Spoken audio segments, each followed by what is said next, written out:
In early 2023, a man named David Meredith was taking his usual evening walk in Red Deer, Canada, when he spotted a large bull moose grazing near a tree. Curious and wanting a closer look, David quietly hid behind a nearby tree. But within moments, the moose turned and charged directly at him, forcing him to make a split-second decision. Knowing how dangerous moose can be capable of running over 35 miles per hour and killing with their antlers, David quickly climbed up the nearest tree to avoid getting trampled. From there, he began recording the encounter. In the footage, the moose can be seen staring directly at him as his nervous breathing is heard in the background. The animal didn't leave right away. Instead, it started pacing and charging back and forth beneath the tree, clearly agitated. David remained frozen in place, clinging to the branches, unsure if he'd make it out unharmed if the moose decided to wait him out or knock the tree. He later told a local news station that he stayed up in the tree for over 10 minutes before the moose finally lost interest and ran off. David had only managed to climb up using a weak-looking branch had it snapped. The outcome could have been fatal. Thankfully, he waited an additional half hour before climbing down and walking away with nothing more than a frightening memory. In the summer of 2014, a man named Chris was biking through the mountains near Fernie, British Columbia, when he noticed something moving in the tall grass nearby. Upon closer inspection, he realized it was a mountain lion silently stalking him. That's when he quickly pulled out his phone and began recording the encounter. At first, the animal was difficult to spot, but soon it emerged from the grass, slowly approaching. Mountain lions are rarely seen, but when they do appear, they can be highly dangerous, especially if they feel cornered or hungry. Despite the growing tension, Chris tried to remain calm, even talking to the mountain lion to assert dominance. As the animal circled closer, Chris briefly made the mistake of turning his back, something experts advise never to do in such a situation. He kept his voice firm, telling the mountain lion to stay back, but it continued to watch him and pace slowly in the grass. Eventually, after several tense minutes, the mountain lion lost interest and vanished into the trees. Chris was lucky. If the animal had felt more threatened or had been more aggressive, the situation could have ended far worse. Instead, he walked away unharmed but deeply shaken by the dangerously close call.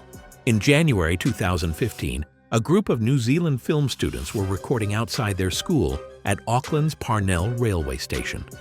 The footage, being captured by a student named Chris Meir, started off playfully, with the group messing around in front of the camera. But the mood shifted when they suddenly noticed a man and a woman in creepy white masks, silently watching them from the tall grass nearby. At first, the students assumed it was just a prank by classmates, which is why you can hear them laughing in the video. But later, they admitted that it was nervous laughter. They were actually terrified. When reviewing the footage, they noticed something even more disturbing. It looked like one of the masked figures was holding a pistol. As the masked individuals got closer, the group ran off toward the main road. A police helicopter was reportedly seen arriving soon after. Though it's unclear who called the authorities, this wasn't the first time the masked couple had caused panic. Earlier that week, they had reportedly frightened a woman at Auckland's Domain Park. When the police arrived, Chris and his friends gave their statement. Later, Auckland police made a public post urging the suspects to come forward and warning citizens to stay away. The suspects eventually did speak to the authorities, but to this day, no clear information has been released about who they were or what their real intentions were. In March 2019, a 5-year-old girl from Fair Lawn, New Jersey, was playing near a creek in the wooded area behind her home when she made a disturbing discovery. While exploring the forest, she stumbled upon a pile of clothing lying in the dirt. Alarmed by what she saw, she ran back to her father, Dave Kuroda, to tell him what she had found. When Dave checked the area, he confirmed that the clothing appeared to have been forcibly cut from someone's body. The garments were shredded and stained with suspicious dark red marks that looked like dried blood. Even more unsettling was the fact that the clothes appeared to belong to a woman and had likely been there for several months. Not knowing what to make of it, Dave immediately contacted the Bergen County Sheriff's Office to report the find.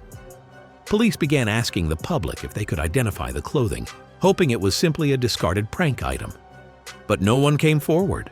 and nothing about the clothing could be linked to any known crime or missing person. To this day, the Fair Lawn Police Department hasn't been able to solve the mystery. The unsettling possibility remains that these clothes were evidence of something far more sinister, and whoever they belonged to may have never been found. Near the base of Mount Fuji in Japan lies a dense, eerie forest known to locals as the Sea of Trees. This forest, which grew from hardened lava after Mount Fuji's last major eruption, has a chilling reputation. Over the years, it has become infamous as a place where many people go to take their own lives. Near the entrance, a sign written in Japanese pleads with visitors to think of their families and not to suffer alone. In July 2017, urban explorer and YouTuber Burbex decided to explore this forest while recording his journey. Early in his walk, he came across an abandoned bicycle not far from the road. Soon after, he found an empty kitchen knife package and a note inside a plastic bag.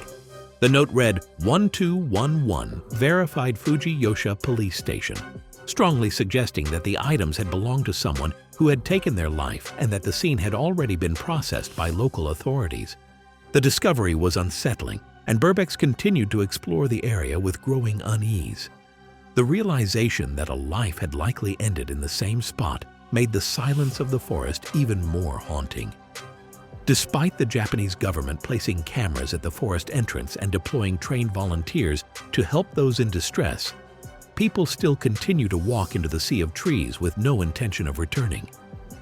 Media coverage has only added to the forest's mystique, often sensationalizing a place that already holds so much tragedy. In February 2018, a man named Greg Harris uploaded GoPro footage of himself riding his ATV through an unnamed forest trail. For the first few seconds, the video seemed like a typical ride, peaceful and uneventful, but in an instant, the scene took a terrifying turn that could have ended in tragedy. Out of nowhere, a thin metal wire stretched between two trees caught on Greg's helmet, snapping his head back and forcing him to an abrupt stop. Someone had deliberately set up a nearly invisible trap across the trail. Had the wire been positioned just slightly lower, it could have easily hit his neck and caused a fatal injury. According to the video's description, Greg's speed and the impact location helped break the wire before it could cause serious harm. While the moment was horrifying, what's even more disturbing is how common this kind of trap has become in ATV and dirt bike communities. Sometimes these wires are set by landowners trying to keep riders off their property. Other times, they're the work of disturbed individuals who hate the noise and take matters into their own hands. Whatever the motive, these traps are deadly, and Greg's close call served as a critical warning for others to stay alert when riding through forest trails.